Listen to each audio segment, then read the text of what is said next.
What's up, Taiwan? Good evening. I'm Erika Liu with 10 minutes of news from here in Taiwan and around the world. The Chinese Communist Party is paying several Taiwanese internet stars to spread pro-China propaganda in Taiwan. That's the word from Taiwan's National Security Bureau. The Bureau's chief, Chen Mingtong, says it's part of China's so-called cognitive warfare campaign.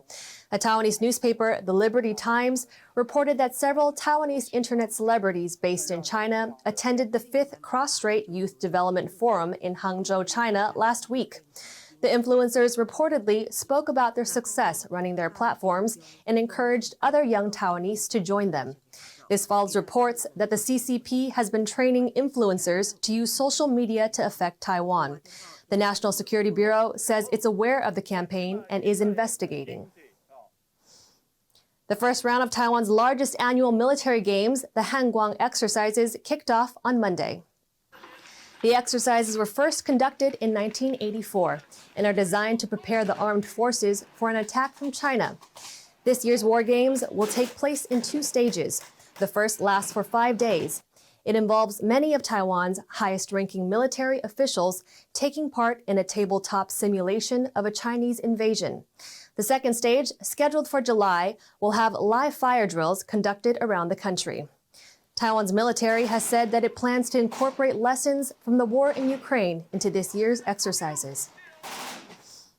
Sweden and Finland have confirmed they will apply for NATO membership in the wake of Russia's invasion of Ukraine. It's a historic shift for the 2 Nordic countries, which have a history of neutrality. And it's another challenge for Moscow, which views NATO as a security threat and has said it invaded Ukraine to prevent an expansion of the security alliance. Louise Watt reports. Dinner time in Mariupol. Residents in this southern Ukrainian city have nowhere else to eat but outside their devastated homes.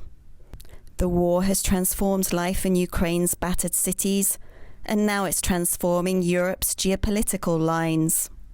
Sweden has for more than 2 centuries avoided joining military alliances, but in the wake of Russia's invasion of Ukraine, the country's governing party on Sunday backed a plan to join NATO, the North Atlantic Treaty Organization established by the US and its European allies after World War II. Prime Minister Magdalena Andersson said Sweden's parliament would discuss joining the security alliance on Monday. Our 200-year-long standing policy of military non-alignment has served Sweden well. But the issue at hand is whether military non-alignment will keep serving as well. And Russia's unprovoked invasion of Ukraine is not only illegal and indefensible, it also undermines the European security order that Sweden builds its security on. Sweden's neighbour Finland, which shares a border with Russia, also confirmed over the weekend that it would apply to join NATO, which now has 28 European member states, along with the United States and Canada. Russia sees NATO as a security threat, and the Kremlin said President Vladimir Putin told his Finnish counterpart that ditching their neutrality and joining NATO could damage their relations. But in Finland, residents living near the Russian border said they supported the bid because they worry about Moscow's aggression. Because we need more power, you see. Russia is a country that respects only power, nothing else. A power needs a counterpower. Now we will have it with NATO. A NATO enlargement on Russia's borders was exactly what President Putin said he was trying to prevent when he sent his forces into Ukraine almost 3 months ago. But NATO member Turkey says it has reservations about letting in Finland and Sweden. It wants both countries to stop support for Kurdish militant groups in Turkey and lift bans on some arms sales. Herhangi bir şekilde NATO'nun genişlemesine karşı olduğumuz için değil, ama teröre destek veren de bize yönelik bu tür politikalar izleyen ülkelerin NATO müttefiki olmaması gerektiğine inandığımız için bu tutumu açıkça sergiledik. All 30 NATO members must approve letting in new members. But the US and the NATO Secretary General said they didn't expect Turkey to hold up the process. Turkey has made it clear that their intention is not to block membership, and therefore I'm confident that we will be able to address the concerns that Turkey has expressed in a way that doesn't delay the membership or the accession process. Stoltenberg also said he hoped that Ukraine could win the war, as Russian military advances appear to be stalling. Little comfort to the people of Mariupol, where this video released Sunday by a pro-Russian separatist commander purports to show the bombardment of a steelworks, where a few hundred Ukrainian fighters are still holding out weeks after the city fell into Russian hands. And now Putin may feel he has more to fight for, with the prospect of an even bigger NATO on his doorstep. Rick E. and Louise Watt for TaiwanPlus. A gunman opened fire on a Taiwanese church congregation in Southern California on Sunday, killing one person and injuring 5 others, 4 of them critically. The victims were mostly of Taiwanese descent. The shooting happened at the Geneva Presbyterian Church in Laguna Woods, as members of the Irvine Taiwanese Presbyterian Church were holding a lunch banquet after their morning service. Churchgoers managed to overpower and disarm the suspect. They tied him up with an extension cord. Officials say the suspect is a man of Asian descent in his 60s. The motive for the attack remains unclear. Obviously, motive is always the question, which determines the extent of involvement at the federal level, or whether federal or local prosecution is pursued. And at this time, we are working very hard to determine the motive. Taiwan has relaxed isolation rules for people living with someone who tests positive for COVID-19.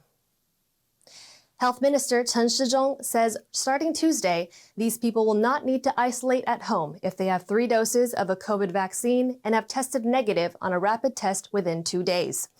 They will still have to monitor their health for 7 days. During this period, they are not allowed to go to crowded areas or eat out at restaurants.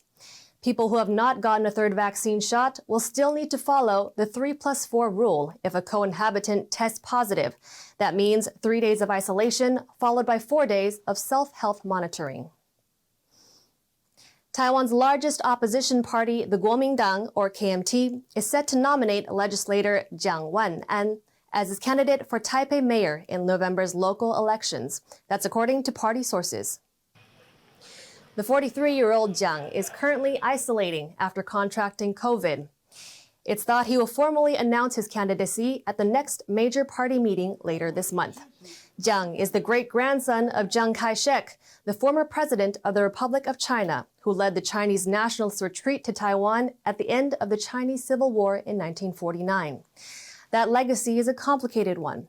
Chiang Kai-shek and his son Jiang Jingguo ruled Taiwan as a one-party state, often brutally suppressing dissent. But they also oversaw rapid growth in both incomes and living standards. Taipei's mayoral election is viewed as a stepping stone to even higher office. Former presidents Ma Ying-jeou and Chen Shui-bian both served as mayor of Taipei before securing Taiwan's top job. Another Taiwanese table tennis player has won an international competition, this time at the World Table Tennis, or WTT, Feeder Westchester Tournament in New York on Sunday. Zhuang Zhiyuan won the men's singles title. It was his first time in 6 years winning a singles title in an international tournament. He defeated 25-year-old Benedikt Duda of Germany, 4-3 in the finals. The win was Zhuang's second title at the WTT tournament in New York. He won the mixed doubles title with partner Chen Siyu on Saturday. The 41-year-old Zhuang is known as the godfather of table tennis in Taiwan. He's one of the oldest international athletes representing the country and is credited with making a name for Taiwan in world table tennis tournaments. Thank you for watching What's Up Taiwan. Remember to download the TaiwanPlus app for more stories from Taiwan and around the world. Finally, today, we'll leave you with drone footage from a Thai temple lit up with 210,000 LED lanterns to commemorate Vesak Day, also known as Buddha Day. I'm Erika Liu. Take care and see you next time.